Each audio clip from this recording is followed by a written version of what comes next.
Pour passer l'hiver tranquillement, il y a plusieurs petites astuces, comme par exemple regarder tout le catalogue de votre site de streaming préféré, ou bien apprendre plein de bonnes recettes de cuisine, mais aujourd'hui, on va s'intéresser à la lecture.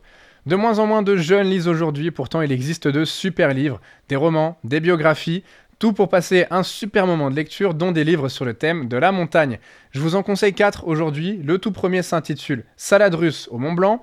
Il a été écrit par Hervé Baudot et Cédric Sapin-Defour. Il a été paru aux éditions JM Éditions.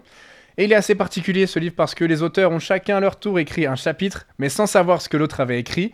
Et ça donne un thriller assez surprenant et passionnant. Le second, Montagne, les plus belles pages de l'Antiquité à nos jours, écrit par Frédéric Thirier et paru aux éditions du Mont Blanc. C'est un florilège de 75 textes qui vous plongera au cœur même de la montagne. On y trouve des textes de voyageurs, de romanciers, de poètes, de scientifiques, mais aussi d'alpinistes, des personnes qui connaissent la montagne comme leur poche.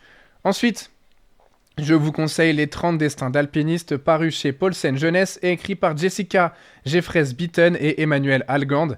Pour tous ceux qui veulent en savoir plus sur les gens de la montagne, car ce récit est un ouvrage dédié aux biographies de 30 grands noms de la montagne, des écrivains, des sportifs, plein de gens qui ont marqué la montagne de leur empreinte. Et enfin, un dernier ouvrage que je vous conseille, Les Népalaises de l'Everest, Anne-Benoît Janin. C'est un récit mettant en valeur les femmes qui ont eu le courage de refuser le destin qui leur était tout tracé dans leur pays et qui sont parties à l'assaut des montagnes en s'inspirant de la célèbre Pasang Lamu Sherpa, première alpiniste népalaise à atteindre le sommet de l'Everest en 1993. La sociologue Anne-Benoît Janin nous fait raconter une dizaine de femmes, des guides, des journalistes, des instructrices de haute montagne. Voilà, vous savez quoi lire cet hiver, alors passez commande auprès de votre libraire et faites-vous plaisir. Vous pouvez aussi nous conseiller vos lectures montagnardes, on lira ça et on vous fera tous nos retours.